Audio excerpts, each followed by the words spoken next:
we have stumbled upon the future of not only gaming, but finally, a realistic possibility of the world's first metaverse. This is the most ambitious project I have seen in a very long time. And when they pull this off, this is absolutely going to revolutionize the space. This is important because not only am I going to show you the top 5 things that you absolutely need to know about Star Atlas, but what I find extraordinarily interesting is we're gonna deep dive into the implications of what a metaverse might look like. There are real world implications of creating a metaverse and how that directly translates to this physical world that we live in. But guys, before we begin, I'm asking you for 2 seconds of your time, just 2 seconds, destroy, absolutely annihilate that like button. It takes you no effort at all, it doesn't cost you anything, and it really, really helps me out. And make sure that you share this with your friends because Star Atlas is going to be absolutely massive, and I'm sure that everyone will be on it and everybody wants to know what this is. If there is any founder capable enough to pull off a project as ambitious as Star Atlas, it is this man. Tell me about what you're building, man, because it is blowing my mind and I cannot wait for this. What we're developing is a world beyond imagination with limitless potential and opportunity for everyone to participate. And I just think that the potential of the metaverse is inspiring, and I'm super looking forward to taking part in building it. Now we're in a time where that is the hottest ticket, and the timing just seems impeccable for the launch. Did you see this coming? I feel very fortunate. You know, it's everything that we've executed on and the timing behind everything has been very serendipitous for us. You know, we did start to conceptualize this in mid 2020, and you know, at the time DeFi was super hot. And obviously there are some pioneers in the NFT or blockchain gaming space, or, you know, I guess what people are calling GameFi today, but nobody's really talking about NFTs and games, especially not to the caliber that we're building at Star Atlas. And we can get into, you know, what it means to build out a AAA quality game. Everybody is loving the whole blockchain gaming and play to earn model and, you know, integration of NFTs as utility driven assets in game. Grown the company from 4 people originally to about 120 people across the company. Everywhere I look in the cryptoverse, you know, people are kind of saying that you're building the world's first true metaverse. What do you think about that? Would it be something synonymous to what we might draw similar to Ready Player One, for example? You know, the reality is we are creating this environment that can provide similar opportunities or similar experiences where people can have avatars, they can explore, in our case, you know, they can naturally explore space via space travel with ships, but perhaps most importantly, you know, this ability to play to earn, the whole play to earn model. It's really more about, you know, that opportunity set that becomes available as a result of these virtual environments. And for anyone that may be watching this, because I think why people are really excited about NFTs and blockchain gaming is because it's really bringing in a whole new set of people into crypto that didn't understand crypto before, that are really using it as a way to make money, that maybe didn't have a possibility before. But for anyone watching this who doesn't understand what a metaverse is, can you explain that? I guess I could talk a little bit about what it's not, you know, and it's not something as simple as like Second Life. It's not just social experience. It's not like VR, AR. It's not necessarily just a video game. And so even though we're building all of these types of experiences, it's the encapsulation of all of those. One of the core fundamentals of what will make it work is a sustainable economy. So long term, and when I say long term, I'm also talking about a game or a product environment that can actually evolve and live in perpetuity. When you have the global collective contributing back to that environment, now you have so much more innovation. Coincidentally, I just saw an article about Nike creating a digital asset play, you know, and metaverse play themselves. And, you know, imagine walking into a Nike store in the Star Atlas metaverse, and you can shop for shoes, you can kind of interact with them in 3D space, you can actually purchase those shoes, and 2 things can happen. It can get delivered to your physical house, right? Yeah. And the second thing is if you buy them, maybe you get the NFT token to equip with your character. This is going to be completely disruptive to commerce.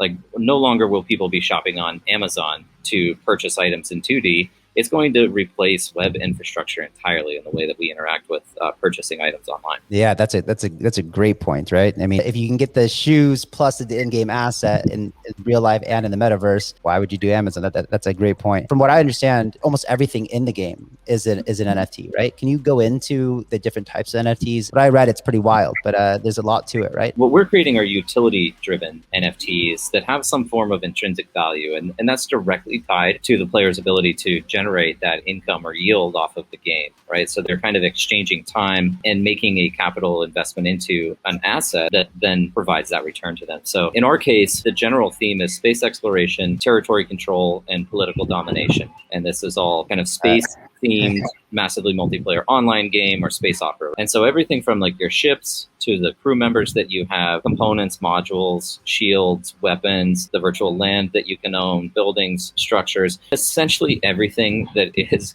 that you can see within the metaverse can be owned by a player. Unless they get blown up in deep space, right? That's wild, right? Maybe you can explain the different battle zones and how they work. We've developed out this faction system in the game. It consists of 3 different factions that players can join, and they're all battling against each other. And so that's where the rock, paper, scissors analogy comes into play, because they each have their own benefits, right? In our case, the way we've built it out is access to resources that become input materials for crafting additional NFTs and like getting more powerful equipment in time over time within the game. And across the 3 factions, there's also 3 security zones. But as you roll into the medium risk zone, you can actually get engaged in PvP combat, but it's non-permanent, the results. So if you lose an engagement, your ship gets destroyed, you respawn, but you have to repair your ship and maybe refuel your ship. Once you explore out into the high risk zone, and you're actually signing assets via smart contract over to us. And if Holy you, shit, that's crazy.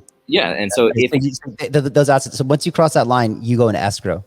exactly, Basically. Wow. 100%. That man, that's going to turn into an esports phenomena, man. That deep battle zone. Whew, Yeah. I cannot wait, man. You're gonna $10 million ships fighting $10 million ships, man. It's gonna be high stakes. That's exciting. The return is commensurate with the risk, but you have to survive. And so I fully expect that there will be just teams of pirates roaming around there, just looking for the one-off ship that is lonely traveling through space. And that's their whole gameplay. We've recently seen the play to earn model, which you just mentioned, from Axie Infinity, that has put it on the map as this tagline of play to earn. And you mentioned it. And you also mentioned that, people will have to go out and mine in deep space. And that's one job that someone would have to do, to come back to the faction, right? You need the resources to build ships and to build cities and things like that, right? So can you explain the differences of the people that can get involved and how they can earn from it? From April 24th to July 24th, we ran a digital art campaign that we called Rebirth. And these are multimedia meta posters that were AR enhanced, and they had audio soundscapes behind them. The model that we created there is similar to the model that is how we will sell the game assets. We want to be all inclusive. So we have lower end assets that will be very, very approachable by virtually anyone. And we're talking $10 to $15 ships, right? But we also had, in the case of Rebirth, we also had posters that were sold for $260,000. And so the total purchase price of the Rebirth campaign was $525,000 if you bought all of them. In terms of like gameplay models, though, you can either be an explorer, like a discoverer, you can be a miner, a builder, you can be a merchant, a crafter, and then getting back to kind of your original point about this deployment of capital into the metaverse for people who don't even want to play. I had a really interesting conversation on Discord with our community last night, and they were concerned that we're essentially recreating fiefdoms. It's like all the whales will snatch up all of the real estate, we'll never have an opportunity to compete, and then we'll just have to be working class for those people. And I completely disagree, because the primary advantage is that distances are not a major obstacle. Sure, somebody's going to come in and buy a bunch of land and probably employ people to work that land if they don't want to play, but that actually creates jobs, and that person that owns mining facility is giving opportunity to multiple people to earn a better living than they would earn in whatever geographic region they reside in. And so we really reduce the barrier to moving into alternative opportunities within the space. And so I think it's a great thing. And I think that there's going to be a lot of capital that flows into metaverse, because there will be yield, and it's going to create probably the largest job market that has ever existed. I love that. What play to earn is enabling. There was never an opportunity for people before, especially with borders being created, for them to earn an internet-based kind of global salary. And for the first time ever, there is, which is a huge paradigm shift for this entire planet. Let's talk about these factions for a second. Will these factions have governance? And if so, how does that work? Polis is the token that represents the Star Atlas DAO. And this is how players have ownership of, the future development and design of the game. Over time, as we fully decentralize, we enable players to actually influence things like in-game economics or asset release schedules, inflation schedules. And, there's also this recapture of economic value from the game that flows back into the DAO. But we actually have a multi-tiered DAO system. So we have our top level external DAO that manages those types of decisions. That kind of brings me back to like Elon's 99.99% sure we're living in a simulation. Like, so that governance is basically the people who control that simulation, right? And so then we have faction DAOs, and the faction DAOs make economic decisions for the entire faction, and people have to get elected up to those positions based on other people. So all people that are staking polis within the game and electing officials to represent them at the faction level governance. And then this actually goes down to the next level where we have regional DAOs, and this will be like local solar systems or local clusters. A lot of this sounds insane. By the way, guys, if you haven't seen the NFTs that Michael's talking about, the posters, they're insane. What I'm getting at right now is that we've seen blockchain games built and the graphics are meh, whatever, but what really blew my mind, when you first talked to me about this was the fact that it's being built in Unreal Engine 5. Can you explain exactly what Unreal Engine 5 is and why that's a big deal? Unreal Engine 5 is going to deliver a cinematic quality gaming experience. It's going to be almost indiscernible from real life. The game engine controls things like physics and visual display, and probably a lot more things that Danny, our Chief Product Officer, could speak more specifically to. But the other benefit of, and by the way, I should mention here, there is an Unreal Engine 5 demo on YouTube that's like 10 minutes long where they run through this tomb, and it is just insane from like nanite, which is how pixels are rendered on screen, and they'll have like billions of triangles in a single pixel. And lumite is how lighting changes. It's dynamic lighting, also in real time. We're talking about building this simulation for reality, right? Or an alternative to reality. Well, it's going to look like you're there. When you throw on your VR headset, you'll feel like you are actually flying around space. Let's talk about this idea of time, because the idea was conceptualized June 2020, right? And what you're building sounds so incredibly complex and unreal. You're doing your public sale on FTX, Apollo X, Radium. We're actually really honored that you did that. For anyone who's not familiar, Apollo X is a paid network, but I'm really proud of it. Has its own team, and I love what you're doing. It's just it's so cool. Where will we be at that point? What do we have to look forward to in the immediate future? And what's the roadmap look like until this is like 100% up and running? By the way, Apollo X is putting together a really cool experience for us, which is a big driver in why we leverage that platform. But August has been a blockbuster month for us. Just starting on August 4th, we turned on full buy-sell capabilities with a complete integration with the Serum DEX. We've made as you said, the TGE announcement. We've released our tokenomics and game economics white paper explaining how the game economy works and how utility is driven. We'll have a new website coming out very soon, a cinematic teaser trailer coming out. We're going to have the close of the TGE, and then essentially a mini game launch of sorts. It's not the full playable mini game experience, but it does include user profiles, leaderboards, faction selection, and a unique twist on name selection. For the remainder of the year, we will be rolling out features of this mini game. And by that, I mean an in-browser web app experience where players can actually deploy assets and start generating, income in the form of Atlas or Polis. We expect a lot of the features for the mini game to be complete by Q1 of next year, and that will live on in perpetuity. The full version of Unreal Engine will take years. We're going to be releasing modules of this over time to enable players to experience different aspects of the game. And that starts with a showroom module where you'll be able to walk around in 3D space, you'll be able to view assets, interact with assets, and it will also be a social environment. So you can go and hang out there and chat with other people. The bigger vision, though, is what we're really putting most of the resources into, and it's what's most exciting to us. But we didn't want to start building something that would take 7 years to complete and not be able to provide anything to the player in the meantime. I went to the NFT store. We have posters, right? And you talked about earlier, I think, was it April to May? You had this NFT sale, right? Yeah, April through July, yeah. April through July.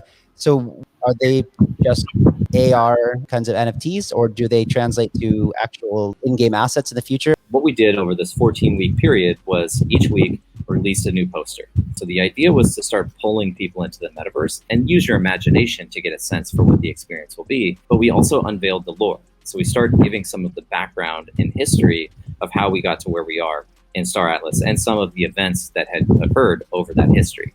Now, on top of that, though, players are also getting loot box rewards based on reaching various tier levels. And we have the economic model is still on the site with all of the information about how these loot boxes are derived. But in those, you will get game assets, which will be usable in the minigame. So it was kind of like a single kit that gave you everything that you needed to get started playing. Plus, you got the digital collectible at the end of the whole thing. A lot of the audience here, actually all of my audience, were really into crypto, and you chose Solana, right? What ultimately led you to building on Solana? First and foremost, with Solana was just the technology we felt was superior. So greater than 50,000 transactions per second, very low transaction costs, less than a penny, and almost most importantly, it was sub-second finality. So state changes in Solana take place in 400 milliseconds, right? So if you're a gamer, latency corresponds to lag. And so game actions we couldn't have taking seconds or minutes, in the case of Ethereum, that was just completely out of the question, right? In addition to the cost of making a transaction there. But the third part of it is the ecosystem that they were building and the partners that they had. So seeing the support of FTX and seeing the development of EcoSerum, those are very attractive to us. It's kind of like, what club do you want to be in? And we saw that as the club that we wanted to join. So the fourth part of it, though, is we have DeFi integrated directly into the game as well. So players that have undeployed assets are able to generate residual yield on those assets.